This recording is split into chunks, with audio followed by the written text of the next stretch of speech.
Hi everybody, it's February 1st, and now if you remember last year, in February I do try to focus on women of horror, this being Women in Horror Month, or Black authors, this also being Black History Month, or, Black women authors, if I can. But for my first review of February, I would like to review Spontaneous Human Combustion by Richard Thomas. I'm connected to Richard through Facebook. We've been connected on Facebook for years and years. I took his short story writer's course, I think it was called Short Story Mechanics, through Lit Reactor. And he's a really good editor. I've read some of the work. One of the anthologies he edited was called The New Black.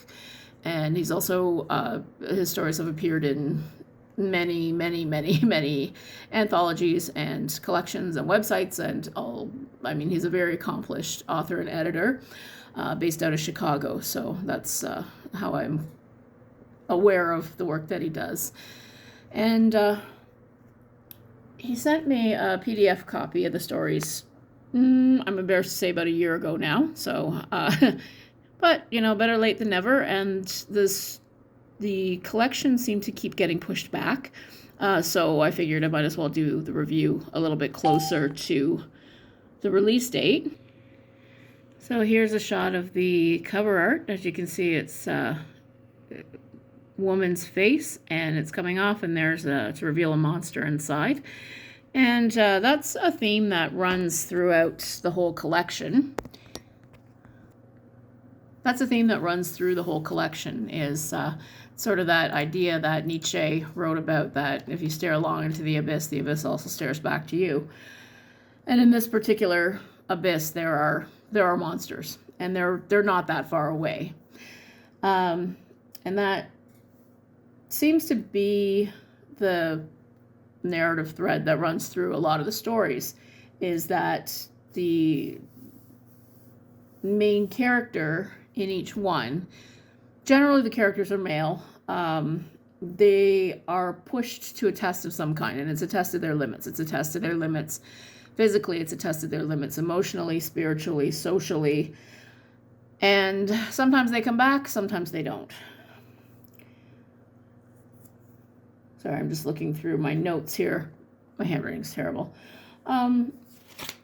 So just to kind of go through the stories, might be some spoilers here.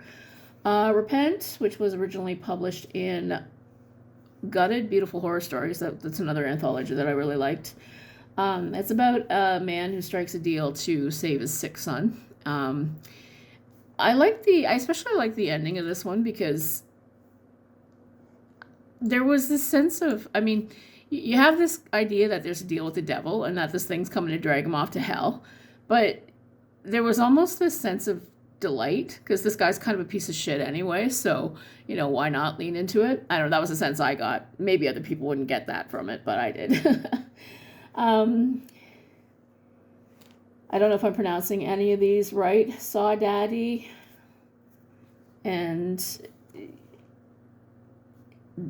there was another sense that I got from the stories was that a lot of the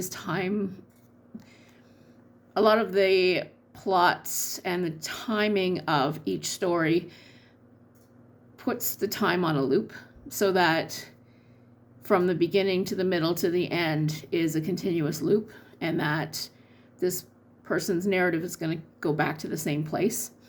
I know that sounds really strange. Doesn't that sound strange? I'm sorry.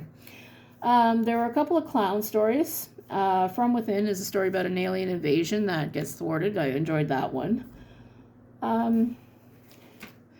In His House, like I said, okay, I'm sorry.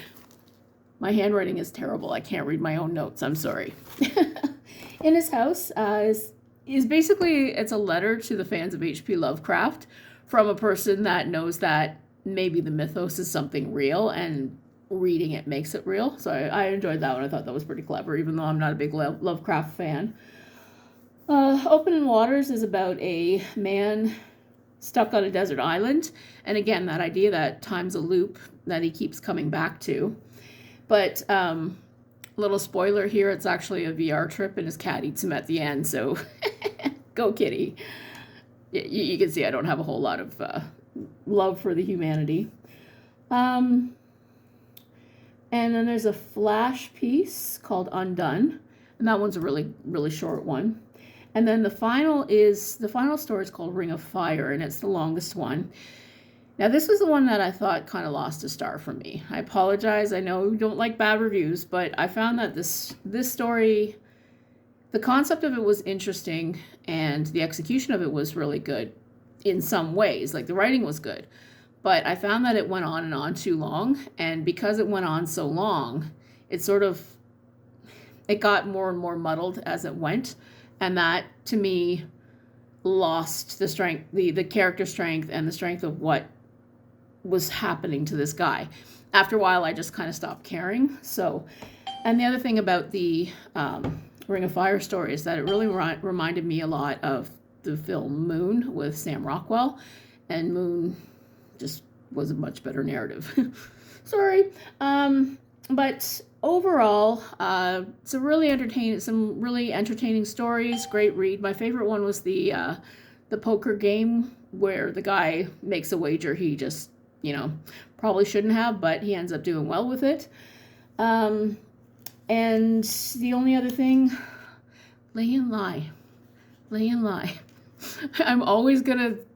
You're always gonna lose stars if you're using lay and lie incorrectly. So that's always been my little pet peeve, and probably always will be.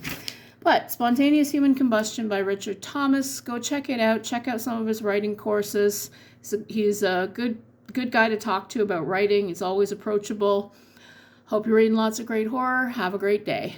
And stay tuned for more Women in Horror Month and Black History Month. I think it's going to be a really fun month for lots of horror.